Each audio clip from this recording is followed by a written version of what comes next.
tey jii nii retournement de situation bi nga xamante ne am na Pape Thiaw n'est plus le sélectionneur yow mi yàgg naa di dégg say analyse sur le choix de Patrick Vieira c'est parti pour les premiers commentaires.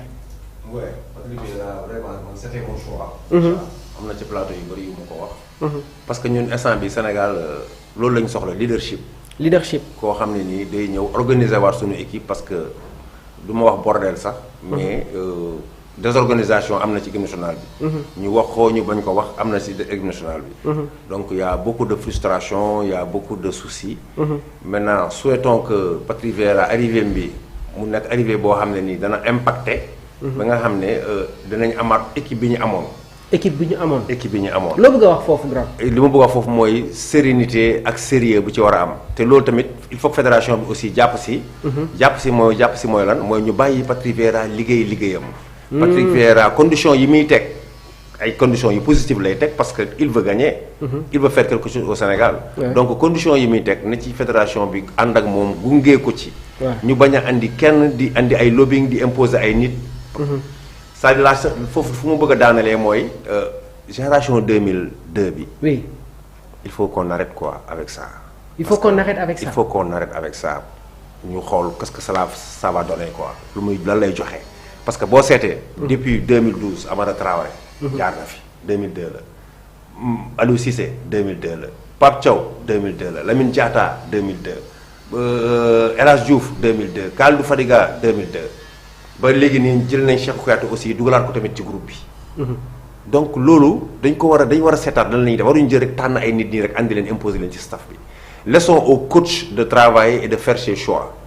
loolu mooy dëgg. c'est-à-dire bu ñu jël kenn jël ay lobbying ak ay sentiments je pense pas que nag Patrick Vieira c'est quelqu'un boo xam ne am na personnalité loolu la ñu am jàngat boobu la ñu am ci moom.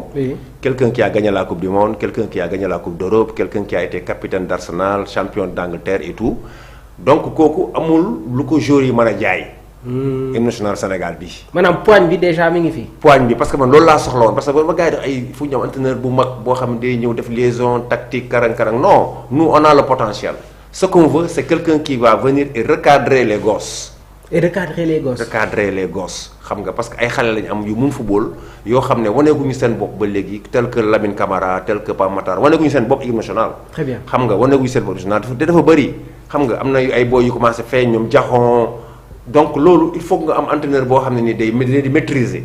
te loolu pour nga am entraîneur boo di maîtriser c'est un profil de Patrick Vieira bi rek moo fi nekk. très bien waaw donc ñi ñu doon cité fii yëpp d'accord ils sont bons et tout mais man je vois que leadership bu Patrick Vieira je l'ai dit tantôt. que moom moo ñu war a mun a arranger parce que arranger bi mooy lan mooy bu ñëwee dina teg booy ci axe. ba pare booy dinañ am lu ñu ko rusee. parce que tamit waaw parce que c'est important aussi parce que c'est des gosses qui évoluent dans le haut niveau. et qui ont des salaires astronomiques. tu vois te yooyu day jouer. xam nga xale ak xaalis. tu vois ak succès. donc il faut que ñu am koo xam ne nii da leen di mën a maîtriser teg leen na leen fii mooy yoon bi lii moo war a am. ba pare équipe bi am règlement intérieur. xam nga te loolu je sais que Patrick Vieira loolu il va le faire. très bien alors grand am déjà on a quelques développements sur la discussion bi nga xamante ne am na entre la fédération sénégalaise de football ak le nouveau sélectionneur il y a des différents points yi nga xamante ne jot naa ko énumérer. déjà Vieira dafa bëgg a mettre en place son propre attaché de presse. dinañu ñëw ci li nga xamante ne moom mooy son adjoint waaye tamit un changement de capitaine bi nga xamante ne mi ngi koy envisager et aussi il y a la gestion des cadres. yaa ngi indi des développements léegi sur les anciennes gloires qui pourraient être également éloignées waaye tamit dinañu ñëw ci beneen point bi nga xamante ne dafay tourner autour d'Abdoulaye Seydou Sow dañ koy commencer sur le premier point Idi mooy tey jii nii Vieira avec son propre attaché de presse le technicien français aurait notamment exprimé le souhait de venir avec son propre attaché de presse l'objectif serait de mieux maîtriser la communication autour de la sélection et de disposer d'un interlocuteur de confiance pour gérer ses relations avec les médias.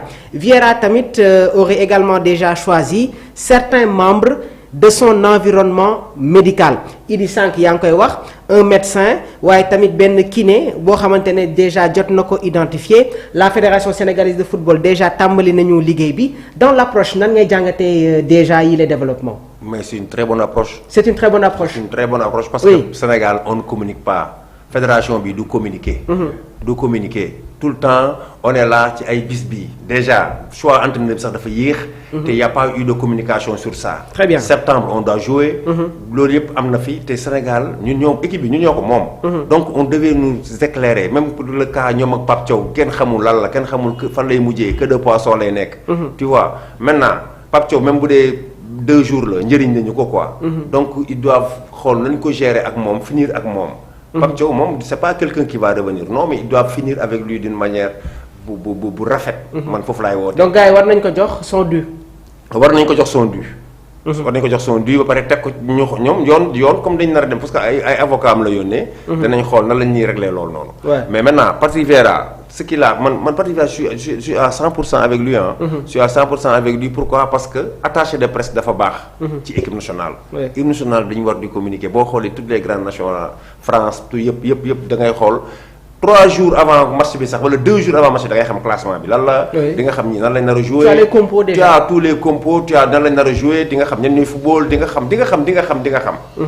et Patrick Vieira il va venir en ce sens. parce que Patrick Vieira c'est quelqu'un boo xam ne nii d'aucuns m'ont dit que bon jaar na Nice ñu dàq ko jaar na Genoa ñu dàq ko jaar na Crystal Palace ñu dàq ko. man la arrêter il faut arrêter quoi ça. parce que loolu ça n'a rien à voir parce que tes passages en club ak tes passages en national ça fait 2.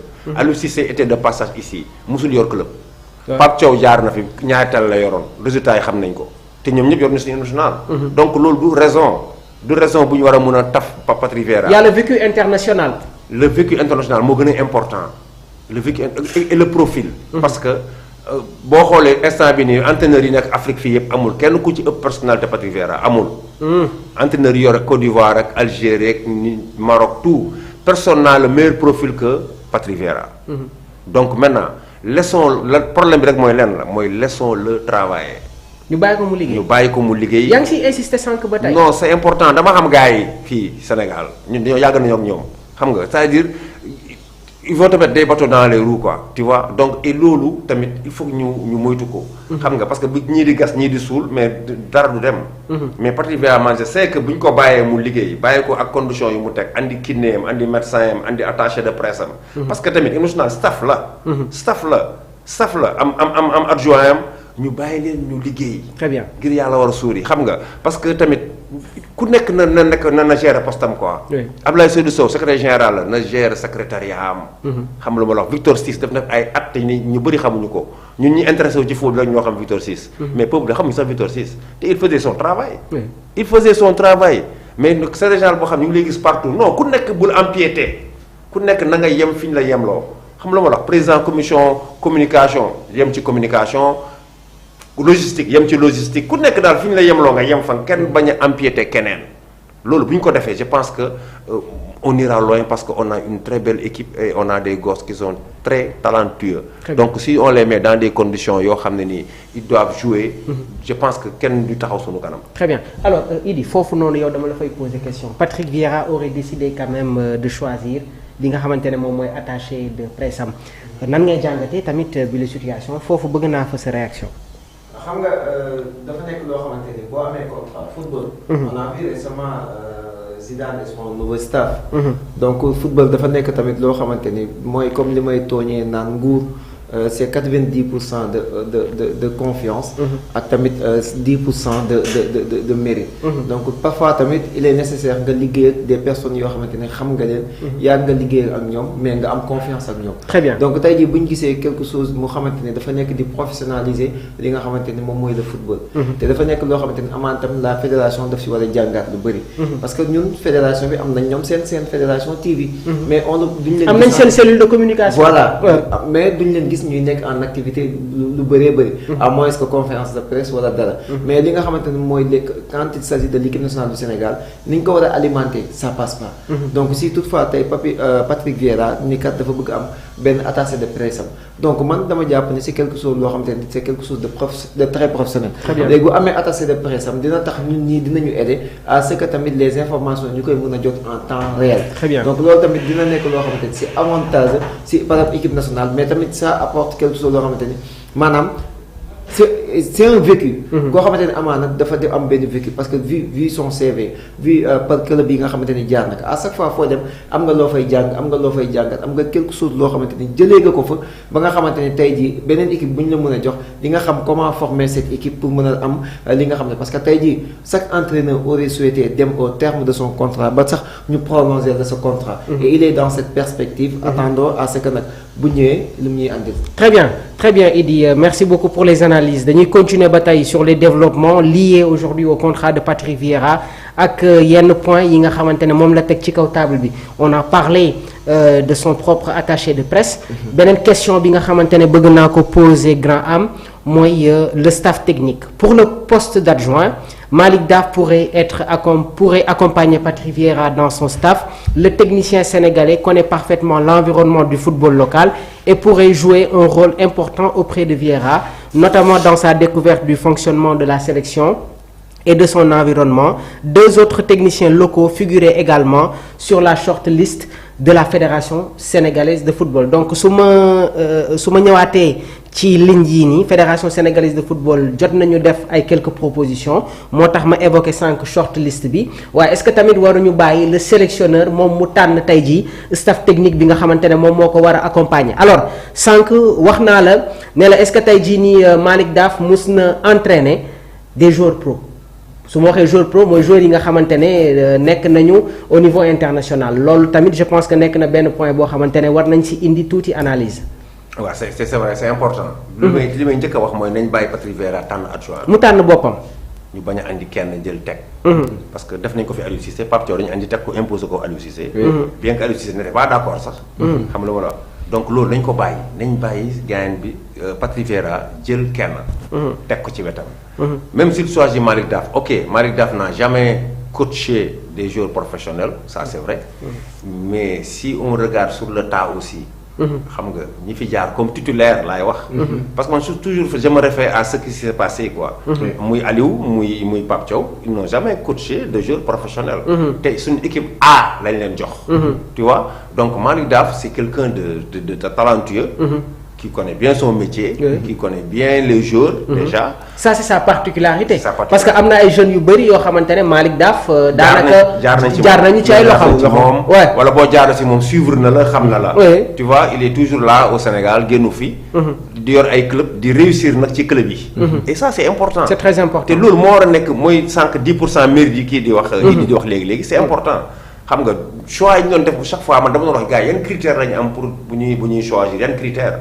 tey Malick Daaf bu ñu ko choisir comme adjoint. mais day nekk lu raisonnable. parce que wane na boppam ci club yi. xam nga lu ma la wax donc yor fi benn club bi wàcc. wala mu yor fi club bi nekk en moitié tableau de club yi mu yor yëpp dañuy xëccoo championnat.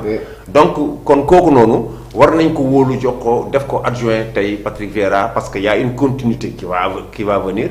il va gagner en expérience aussi. day mel ni day xaw a nuroog benn duo Patrick qui a aujourd'hui l'expérience internationale Malick Daaf qui connaît quand même maa ngi ko doon wax les fondements du football sénégalais.